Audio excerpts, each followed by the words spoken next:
के हर घर में मेरे श्याम का ठिकाना है।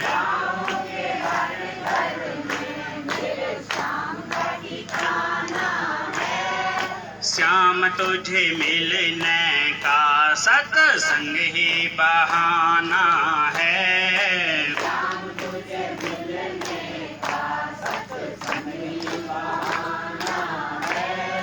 गंगा में ढूंढा तुझे सरयू में पाया है।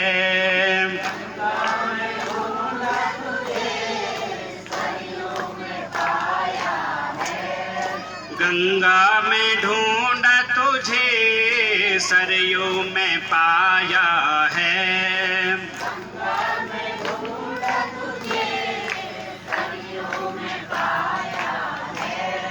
यमुना के हर जल में मेरे श्याम का ठिकाना है।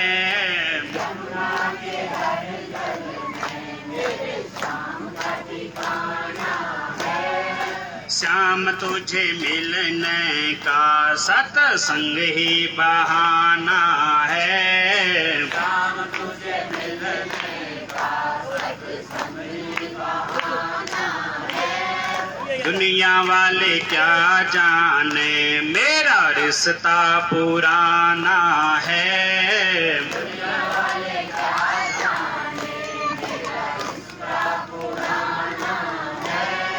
श्याम तुझे मिलने का सत्संग ही बहाना है।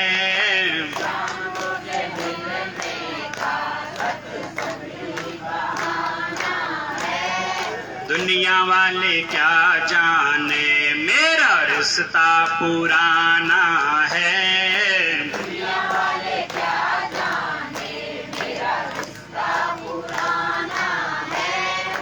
कांटों में ढूंढा तुझे फूलों में पाया है। कांटों में ढूंढा तुझे फूलों में पाया है। कांटों में ढूंढा तुझे फूलों में पाया है।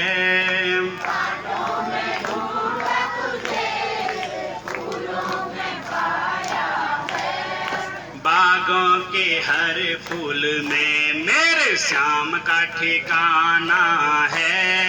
बागों के हर फूल में मेरे श्याम का ठिकाना है। श्याम तुझे मिलने का सत्संग ही बहाना है। श्याम तुझे मिलने का सत्संग ही बहाना है। दुनिया वाले क्या जाने मेरा रिश्ता पुराना है। दुनिया वाले क्या जाने मेरा रिश्ता पुराना है। दुनिया वाले क्या जाने मेरा रिश्ता पुराना है। दुनिया वाले क्या जाने मेरा रिश्ता पुराना है। बोले कृष्ण कन्हैया लाल की। श्रीमद्भागवत महापुराण की। व्यास जी महाराज की। सुखदेव जी महाराज की। जय जय श्री राधे श्याम। सज्जनों, भीष्म पितामह ने अपने पंचभौतिक शरीर का त्याग किया और भगवान द्वारिका जाने लगे।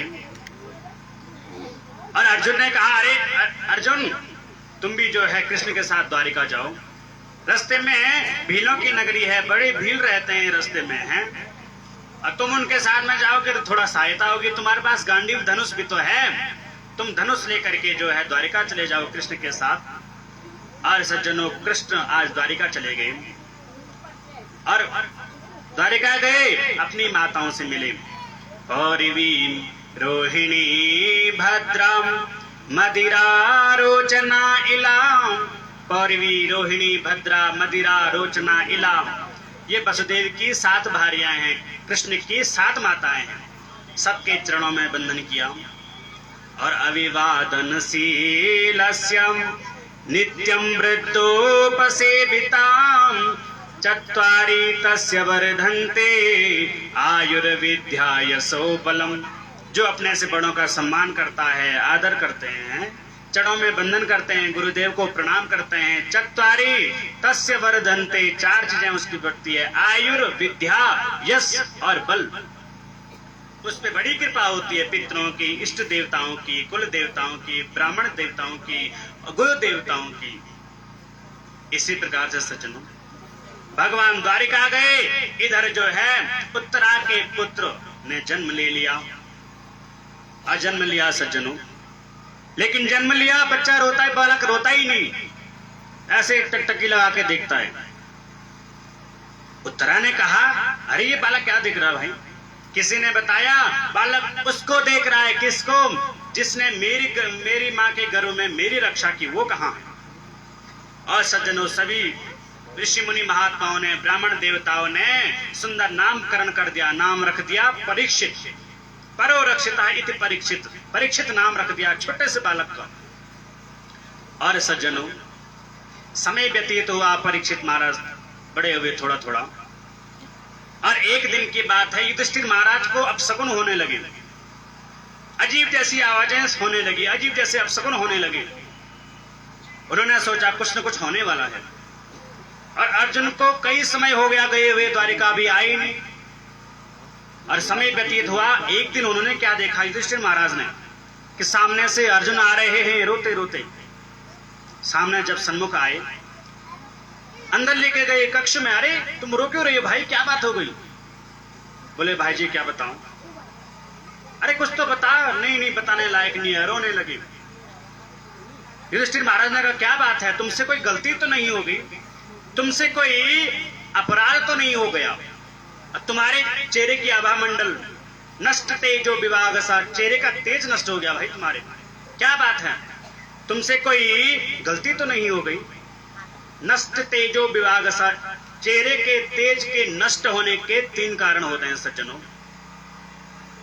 पहला कारण, गलती से यदि गौ हत्या हो गई है, ब्राह्मण की हत्या हो गई है, कोई अपराध यदि हो गया है, चेहरे का तेज नष्ट हो जाता है।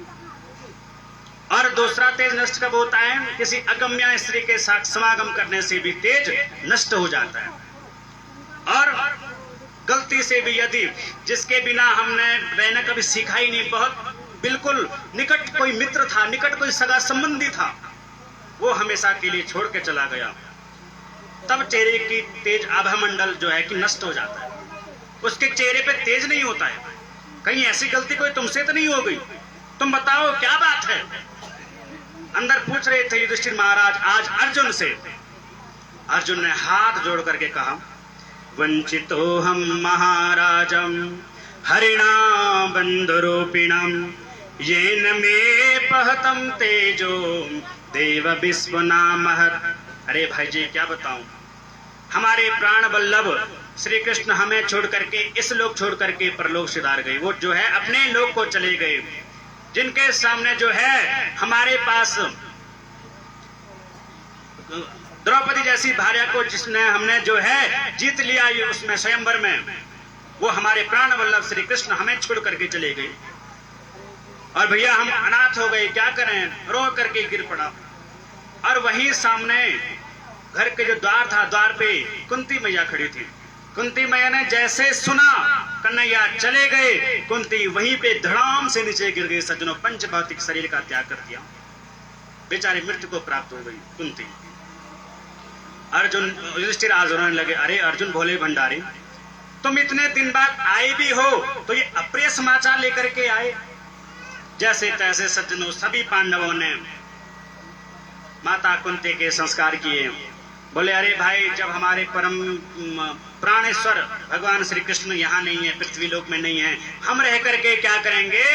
और सभी पांडवों ने जो है विचार विमर्श किया। छोटे से परीक्षित को हस्तिनापुर का राजा बना दिया, और राजा बना दिया परीक्षित महाराज को। परीक्षित ने कहा, पिताजी ये आप क्या कर रहे हो? मैं तो छोटा सा बालक हूँ, मुझे तो अभी कुछ आता ही नहीं, राजधर्म के बारे में मैंने कभी सीखा ही नहीं।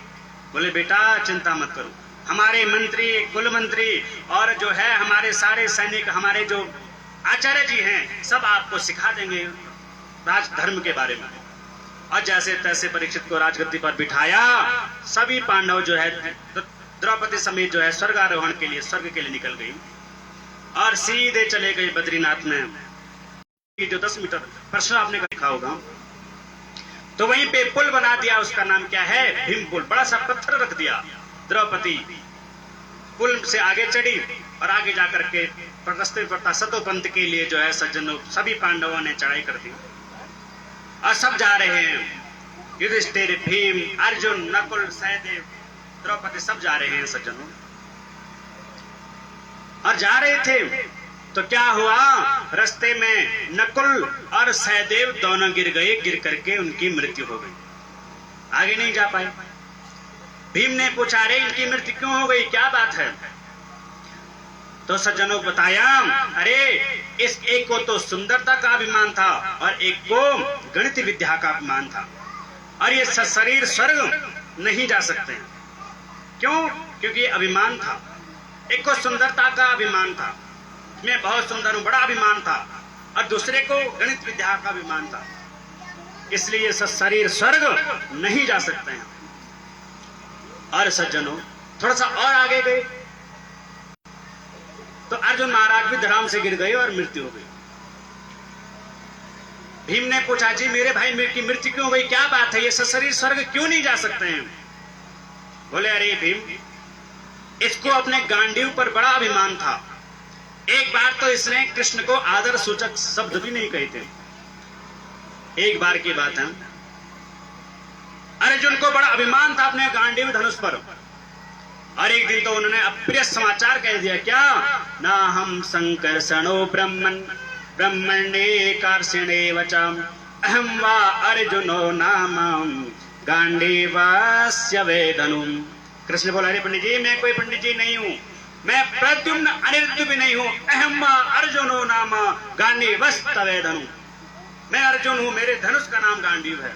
इसको बड़ा अभिमान था, इसलिए इस शरीर स्वर्ग नहीं जा सकता। थोड़ा सा और आगे गए, द्रौपदी का पतन भी बीच रास्ते में हो गया। पूछा, जी क्यों द्रौपदी क्यों नहीं जा सकती? बोले, अरे इसके पति तो 5 थे, लेकिन इसका आकर्षण अर्जुन के प्रति ज्यादा था, इसलिए इसने भेदभाव किया। भेदभाव किया, हमारे हाथ के 5 उंगलियां हैं, तो दर्द इस पे भी होगा, इस पे भी होगा, सब पे दर्द होगा, इसलिए 4 भाई हैं, चारों बराबर हैं, जो भी है सब बराबर है, इसलिए इसने भेदभाव किया। क्या? क्योंकि अर्जुन के प्रति ज्यादा आकर्षित हो गई थी, इसलिए इसने भेदभाव किया। ये शरीर स्वर्ग नहीं जा सकता। थोड़े से और आगे गए तो भीम महाराज भी रास्ते में गिर पड़े और उनकी भी मृत्यु हो गई। पूछा मरते मरते, भाई जी मैं क्यों मर रहा हूं, मैं क्यों स्वर्ग नहीं जा सकता? कहने लगे, तुम ज्यादा खाते थे, और शास्त्र कहता है सज्जनों, यावत भियेत जठरम तावत सत्तम हि देहिना अधिकम यो भिमन्येतम सस्तेन दंडमर्हति। जितने से अपना पालन हो जाए, अपना पोषण हो जाए, उससे ज्यादा की इच्छा यदि कोई रखता हो तो वो सस्तेना, स्तैन कहते हैं चोर को, और दंडमर्हति वो दंड का अधिकारी होता है। इसलिए ज्यादा जो है संग्रह नहीं करना चाहिए। हमने खूब सारा संग्रह का, ये भी जोड़ा, वो भी जोड़ा, वो भी जोड़ा, लास्ट में सब चले गए। बुढ़िया बुढ़ी ने सब जोड़ा, भाई मेरे नाते खाएंगे, मेरे पोते खाएंगे, ये करेंगे, सो करेंगे, और लड़के बेचारे चले गए देहरादून, दिल्ली, सब ने मकान बना रखा है। बुढ़िया के प्राण निकल गए, अरे ना म्यो बुढ़िया कोड़ भाई, म्यो बुढ़िया कोड़ है, अब हम बुढ़िया कोड़ में नहीं छाड़ो। लेकिन अंत में कौन करेगा, बच्चे तो सब सेटल हो गए, और बुढ़िया बेचारे के धीरे धीरे वैसे करके माया मरी न मन मरा, मर मर गया शरीर, आशा तृष्णा ना मरी, कहे गए संत कबीर। सब मर गया, शरीर मर गया, लेकिन आशा तृष्णा नहीं मरी, कि और होगा और होगा। लोभ मोह माया ममता सब बनी रहती है, भरी रहती है। इसलिए ज्यादा जो है ज्यादा खाता है, वो भी जो है स्वर्ग का अधिकारी नहीं है। इसलिए तुम शरीर स्वर्ग नहीं जा सकते। थोड़ी सी और आगे गए तो युधिष्ठिर महाराज स्वर्ग पहुंचने ही वाले थे, इतने में यमराज के दूत आ गए। यमराज के दूतों को देख करके युधिष्ठिर डर गए, डरते डरते कहा, अरे भाई तुम मुझे यमपुरी क्यों ले जा रहे हो भाई, मैंने क्या गलत किया था? मैंने कभी झूठ नहीं बोला, मैंने कभी अधर्म नहीं किया, मैंने कभी किसी के साथ बुराई नहीं की, फिर मुझे यमपुरी आप क्यों ले जा रहे हो? तो यमराज के दूतों ने कहा, हाँ तुमने झूठ बोला था। बोले नहीं नहीं, मैंने कब झूठ बोला? मैं कभी झूठ नहीं बोलता। याद करो सज्जनों, द्रोणाचार्य अश्वत्थामा के पिता, पांडवों के गुरु द्रोणाचार्य जो है पांडवों की सेना को परास्त कर रहे थे। और पांडवों ने देखा, अरे ये गुरुजी तो सारी सेनाओं का सत्यानाश कर देंगे, क्या होगा? सब चले गए भगवान श्री कृष्ण के पास। पांडव लोग बोले ये गुरुजी तो सबको मार देंगे, भाई क्या होगा? कृष्ण ने कहा, सुनो, तुम सवेरे 4 बजे गुरुजी के कक्ष में जाना। रोज कौरव जाते हैं प्रणाम करने के लिए गुरुजी को। और सुनो, तुम कल 4 बजे नहीं, थोड़ा पहले चले जाना। अब गुरुजी तो ध्यान मग्न रहते हैं, सुबह उठ जाते हैं टाइम पे ब्रह्म मुहूर्त में। अब गुरुजी ध्यान मग्न रहते हैं, तुम जाना और पूछ लेना कि गुरुजी तुम्हारी मृत्यु कैसे हो। बोला, अरे ऐसा कोई पूछता है क्या कि तुम्हारी मृत्यु कैसे होगी? गुरुजी हमें डांट के भगा देंगे। बोले नहीं नहीं, गुरुजी बहुत दयालु हैं, तुम जाना कल सुबह और पूछ लेना गुरुजी तुम्हारी मृत्यु कैसे होगी। सज्जनों, समय व्यतीत हुआ, प्रातः काल जो है पांडव सवेरे 4 बजे पहुंच गए गुरुजी के कक्ष में। गुरुजी समाधि में थे, लेकिन ध्यान सब आ रहा था कि कृष्ण जो है ये कृष्ण ने ही भेजे होंगे इनको। और प्रणाम किया, गुरुजी प्रणाम करते हैं, हम सभी प्रणाम करते हैं आपको, और आप ये बता दीजिए, बोलो क्या बात है? गुरुजी ने कहा, बताओ क्या बात है? ध्यान मग्न हो रखे हैं, आंखें बंद है, लेकिन जानते सब है कि जरूर कृष्ण ने भेजा होगा, ये पांडवों की आवाज है। और पूछ लिया सभी पांडवों ने, गुरुजी आप मरोगे कैसे? गुरुजी बड़े दयालु थे, बोले बेटा जब तक मेरे हाथ में धनुष बाण है तब तक मेरा इंद्र भी कभी परास्त नहीं कर सकता, इंद्र भी मुझे कभी मार नहीं सकता। लेकिन मेरे हाथ से जैसे ही धनुष बाण छूट गया, मुझ निहत्ते को कोई भी मार सकेगा। बोले कैसे आप निहत्ते होंगे, कैसे आप धनुष बाण छोड़ेंगे?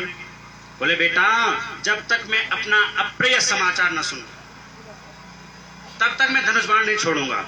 और अप्रिय समाचार सुना, धनुष बाण छूटा, और धनुष बाण छूटा तो मुझे कोई भी मार सकता है।